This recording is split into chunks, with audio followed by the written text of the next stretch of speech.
最近台湾应该讲说这十几年来，台湾抓酒驾抓得非常的严。不管是哪一种酒，只要是有酒精的产品呢，未成年禁止喝酒，不管它的酒精度是多少哈。第二个是饮酒过量有害健康。第三个是禁止酒驾，严格禁止酒驾。我记得我刚搬到这边来的时候呢，因为前面这边我的房子离我最近的邻居呢，大概都差25公尺，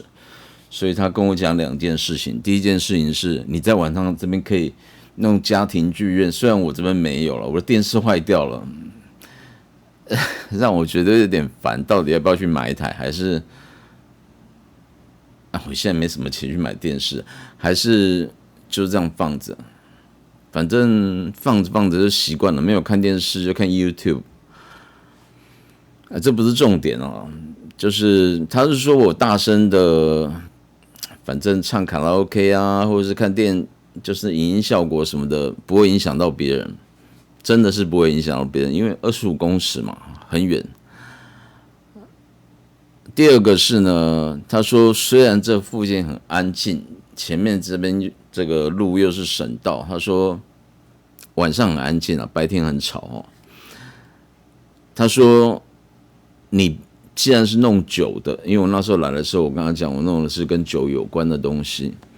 他说不要酒后开车哦，不要酒后开车。我就笑一笑，问他为什么？他说因为我被抓过一次。他说他以为这边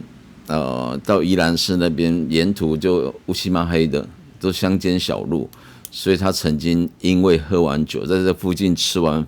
可能宴席或什么东西，有人结婚或什么，然后喝酒了之后开车还骑摩托车回家，结果中途被拦截，就开了一张酒驾，不知道是多少年以前的事情了。填土之道有道理，海恩，我理想中的餐酒生活。我理想中的餐酒生活呢，当然不是只有吃吃喝喝而已嘛。虽然这是重点，但是我们还是要注意安全啊。比方讲，饮酒过量有害健康。我刚刚讲酒后不开车，或者是饮食过量也有害健康，偏食也有害健康。反正关于吃喝这种东西呢，如果进入人的身体里面呢，你都要有控制才可以。在你自己可以控制的状态之下，你一定要有控制。今天有一个朋友问我说：“要不要去中国那边去 long stay 啊，或者是去那边玩或什么？”我说我之前有去过了，但是自从中国发生了这么多的食安的问题之后，再加上他们人模不张，然后那个阶级概念过重了，我不习惯跟人家下跪啊，那种领导的那种风格，我实在不喜欢，我不喜欢哦。这个我就是说我不去了，也没有这个闲情逸致了。人家都急着想跑出来了，我干嘛还跑进去呢？对不对？那回到我在这个频道本身的意义，就是讲说理想中的餐酒生活嘛。那之前都在提的是一些比较严肃或知识性或者比较风花雪月的部分哈。那今天我就利用15分钟左右呢，来谈一下。其中有一个我应该早就要谈，但是我没有谈的话题，就是有关于饮酒过量有害健康，还有未成年禁止喝酒，再加上最重要的禁止酒驾。那禁止酒驾呢？这个我们当然听到很多宣导了，但是即便是我也知道说酒驾就是你酒精，它会量测，不管吹气或者是抽血液什么的，它会去量测你的酒精浓度有多少哦，就是身体里面含的酒精浓度有多少。那各位有没有想过这是什么意义呢？你可能会说，这个对不起啊，我有查资料，我直接念哈，就是说它分2个法则，第一个法则是行政上面的法则，注意哦，行政哦，第二个是属于刑法，刑法就是要做可能要判刑、要坐牢，或者是就是比较严重的那个要留下刑事记录的哦。刑法一般的话，民法、刑法一般，我记得是没有留下记录，就是说你可能和解，可能是一个小的罪，一个小的犯罪，这种东西呢，在法律上认为说这只是一个偶尔犯错，所以不会留下污点，你是可以拿到良民证的。那刑法就行政的刑哦，刑法行政法律上面呢，它规范是每1公升你的血液，每1公升酒精浓度不能超过 0.15 毫克 mg 毫克，或者是每公升的酒精的体积不能超过 0.03 百分比。你一想可能会觉得很奇怪，0.15 毫克跟 0.03 0.03%，一个是克，一个是体积容积，那有什么不一样？一样，它只是中间只是差一个密度的换算而已哈。这个部分我就不多加解释了，因为各位知道密度就是重量或质量除以它的体积嘛，就是一个东西密度有多重，就是它里面含的这个东西的重量或质量除以它自然的体积，所以 0.15 毫克 mg 1公升，或者是 0.03% 的酒精的体积浓度，这个如果有超过，就要罚行政处罚。行政处罚通常都是罚钱呐，那如果是刑罚的话，刑罚是刑事犯罪那个处罚，就是我们常看到酒驾啊，有些人撞伤啊、撞死人啊，酒驾真的很不应该。所以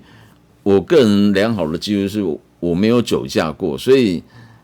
从我开始喝酒，应该讲说我连你觉得你没有喝醉，跟你有没有酒驾是没有正相关的哦。很多人说我没有醉，我可以开车，不对。你有没有醉呢？不是你自己觉得，而是以行政法律，以刑法、刑事法律来讲的话，如果你的血液里面的酒精浓度是超过 0.25， 或者是它的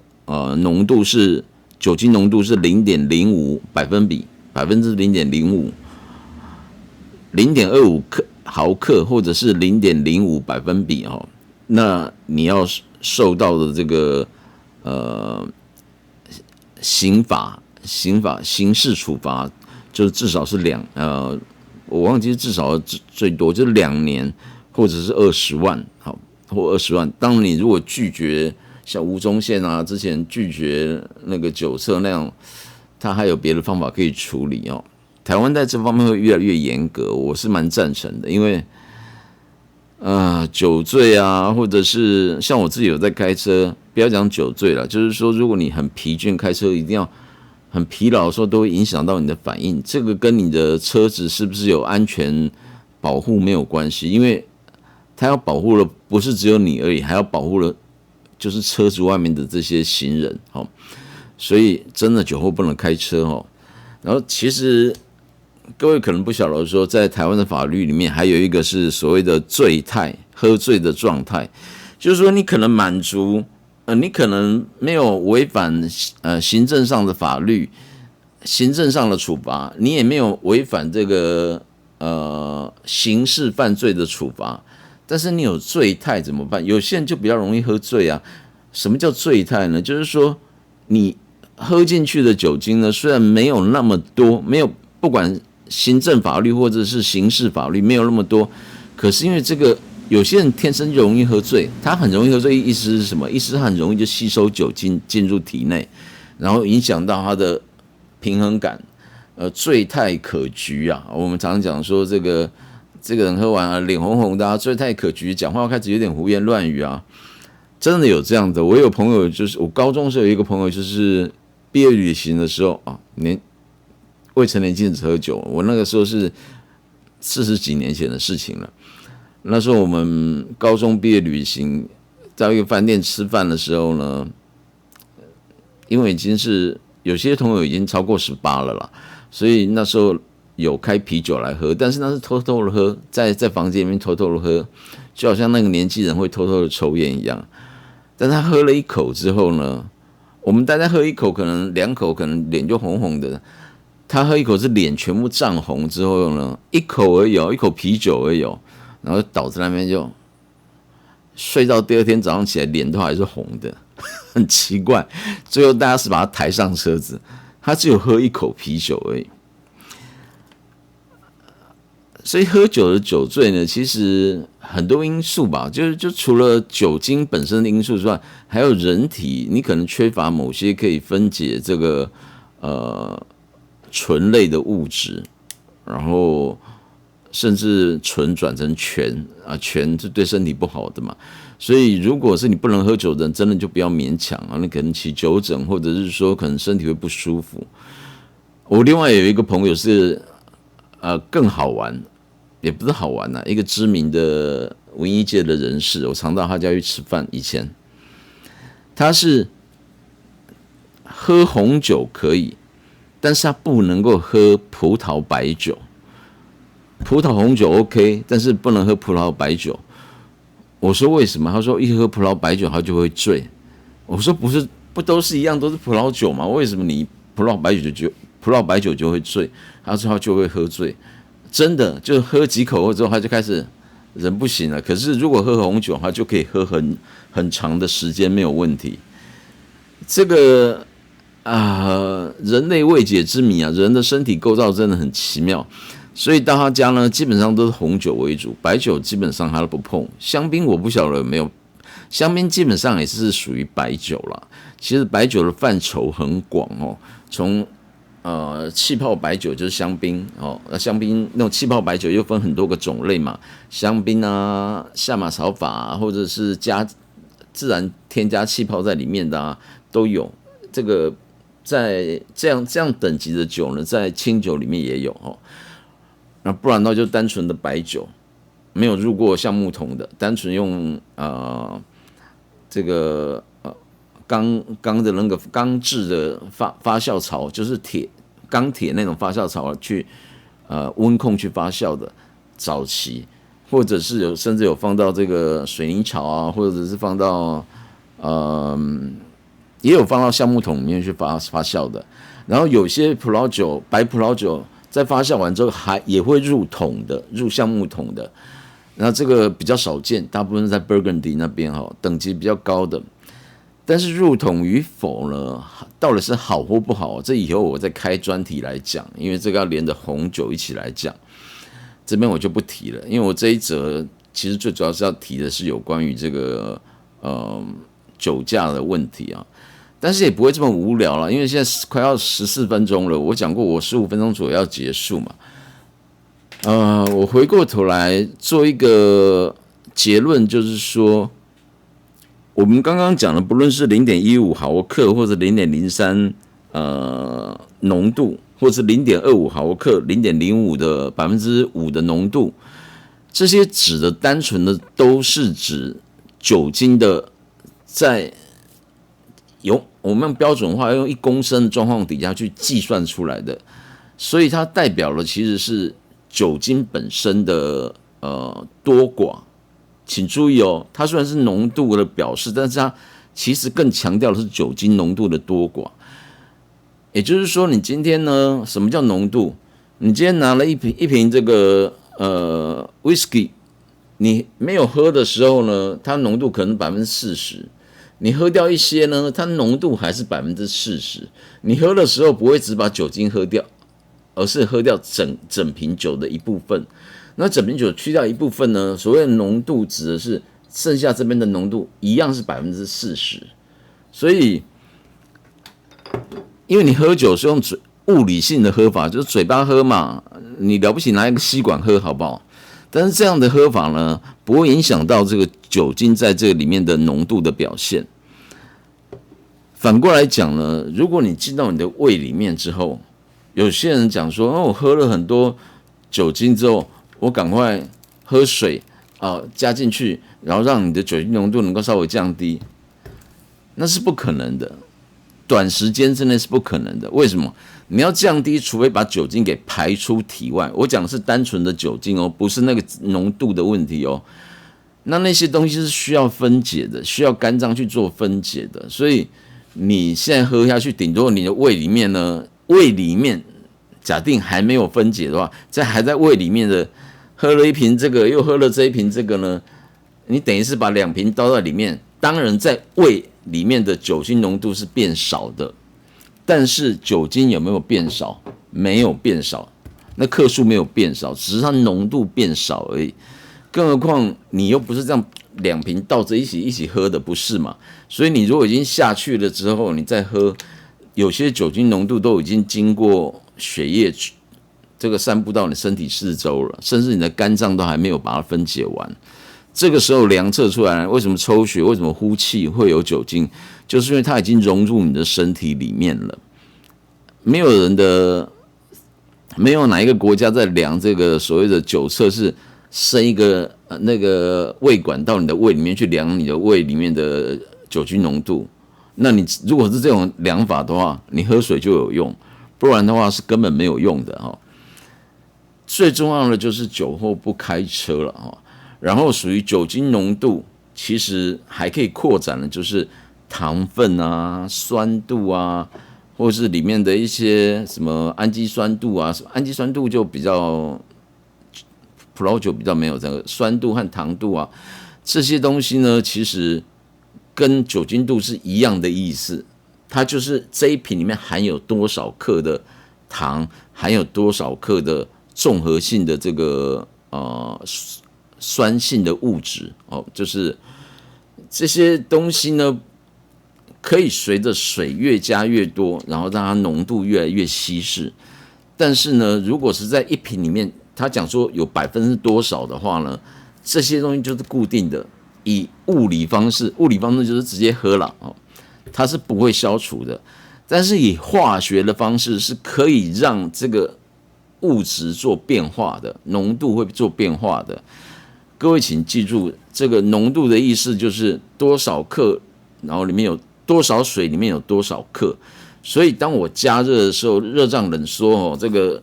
瓶子或是里面的一些水蒸气会跑掉等等的，它都会影响到最终的体积，然后这个浓度就会产生变化。我之前有提过，就是在日本酒度是算糖分的部分嘛，如果温度加热的话，通常酒会变得比较甜。为什么？因为这个里面的这个水的分子比较散开，甚至有些水分子会散发掉了，所以你的糖分相对来讲会比较多。同样道理，把它稍微冷藏，温度比较低的话，它里面的水分子会变得比较紧，所以你这个糖分在里面呢，这个你发挥的效果呢就会变得比较相对来讲会比较少。这个很难解释哦，就是说我们不要把它想成它是一个已经结晶的东西哦，因为已经变成冰块，当然你的糖是溶在里面了。我讲的是温度稍微低一点的时候，那个密度稍微高一点，就是你的那个糖溶在这个日本酒的清酒里面的密度会稍微高一点。我们所谓日本的这个日本酒度计呢，它就会比较沉进去一些。日本酒度会变得比较高一点点，这点很难解释哦。各位再去看一下我在谈日本酒度那一期的所谈的内容，或是说我会专门再开一期来专门谈日本酒度。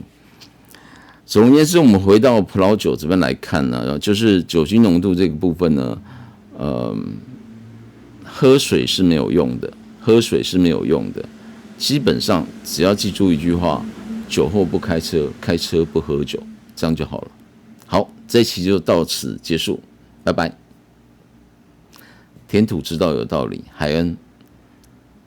我理想中的餐酒生活。请帮忙订阅、按赞、分享。有没有开启小铃铛？当然就随意啦。但是按赞、订阅、分享，把它看到一个段落，对我会很有帮助。